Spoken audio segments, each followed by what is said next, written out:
Hello and welcome to Section 1 quiz in the Prince 2 Agile Practitioner Certification Training.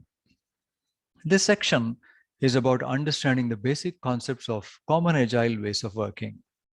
Though it's a long section, theoretically, you would have only 3 questions worth 3 marks in the exam without reference to the scenario, which means you can attempt the first 3 questions of the exam without even reading the scenario. So let's go through the 3 questions in the official sample paper from Excelos. Let's begin with question number 1, which describes lean startup. A, an approach to system improvement which controls how much work is underway at any one time. B, an approach that creates IT services through enhanced collaboration between development and operations. C, an approach to applying agile across an entire organization for large scale and complex work. Or D, an approach to delivering new products quickly, initially based on setting up new companies.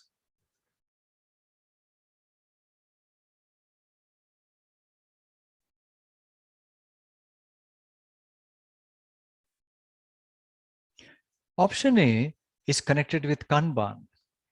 Kanban, which is a way to improve the flow and provide system improvement through controlling work in progress. Therefore, A would be incorrect. Option B is DevOps, because DevOps is for IT work only, which is a collaborative approach between development and operations to creating a product or service where the two types of work and even the teams merge as much as possible, meaning the development and operations teams merge as much as possible. And even their work they do would merge to a large extent, which is a very collaborative approach. Option C is about the scaled agile framework, which is a large-scale application of agile across an organization. Therefore, C is also incorrect. The correct answer here in this case would be option D, lean startup, which was originally an approach to creating and managing startup companies, but now applied to any business so that they can deliver products quickly to the customer. Concepts such as minimum viable product come from the lean startup. Let's move on to the next question. Number 2.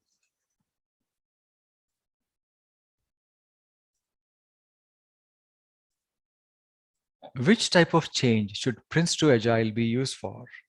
A, prioritizing ideas in order to enhance or continuously improve a product. B, developing a new service which is not yet fully understood or fully defined. C, responding to simple requests for change received from sales staff. Or D, resolving a long list of minor upgrades that is regularly added to.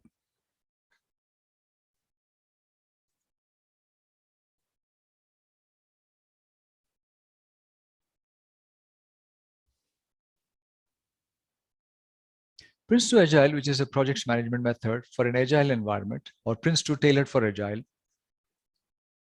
can be used for which type of change? Note that agile itself is about welcoming change or embracing change. Therefore, agile has its own behaviors, frameworks, concepts, and techniques.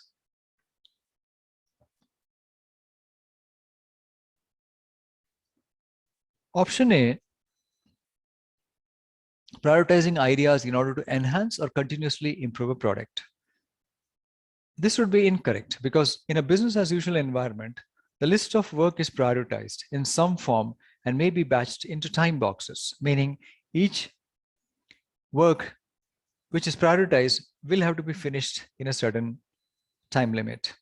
As the work is completed, the existing product evolves over time. Option B, developing a new service which is not yet understood or fully defined. Projects are about creating something new. Therefore, B, the phrase of new service is a good hint that this is about project management. Therefore, B would be correct. An example of a project would be where a new product or service is being created, and there may be a need to engage many stakeholders and a significant amount of uncertainty. Prince 2 Agile is suitable for use on projects only, and particularly when developing something new which is not yet understood or fully defined. Option C, responding to simple requests for change received from sales staff.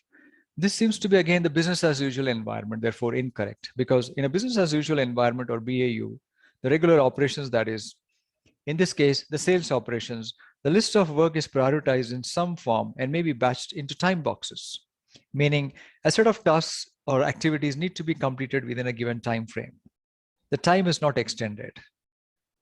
As the work is completed, the existing product evolves over time. The last option D is also incorrect, resolving a long list of minor upgrades that is regularly added to. Again, this is business as usual or regular operations work, where usually there would be a long list of tasks that would arrive regularly throughout the lifespan of the product, whereas Prince2 Agile is used for projects only. Let's move on to the third question,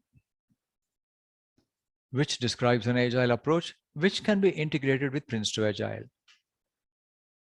A, limiting the amount of work underway and using visualization to show progress. B, comprising a sequence of phases such as design, build, and test. C, prioritizing and delivering frequent requests to improve existing operational products. Or D, representing the intended long-term product functionality in a diagram and making it visible to the project team.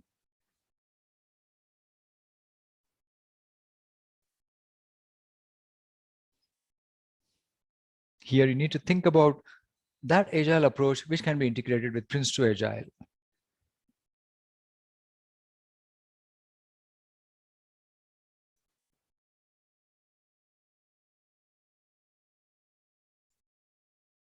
Option A, limiting the amount of work underway and using visualization to show progress, is Kanban. And you might recollect that Kanban is definitely an agile approach, therefore A would be correct.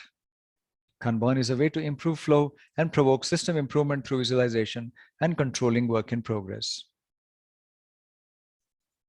B, comprising a sequence of phases such as design, build, and test. This is the traditional waterfall life cycle of a project, broken down into technical phases such as analysis, design, build, test, and implement. And therefore B would be incorrect. C, prioritizing and delivering frequent requests to improve existing operational product. This is the regular operations or business as usual, in which the list of work is prioritized in some form and may be batched into time boxes. As the work is completed, the existing product evolves over time. Therefore, C would also be incorrect. Option D is about the product roadmap and not an agile approach to be integrated with Prince2 Agile. The product roadmap is a diagram or a document that shows the intended development path for a product. This would typically be a long-range plan that may cover several months or years. It can show, for example, the schedule for the various releases, such as release 1 in a specific day of a month, release 2 on another specific day of another month, and so on until the product goal or the product vision is attained.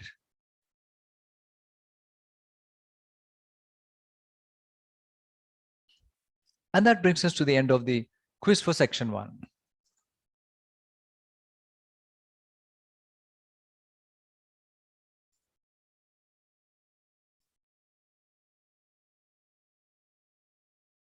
Thank you for listening.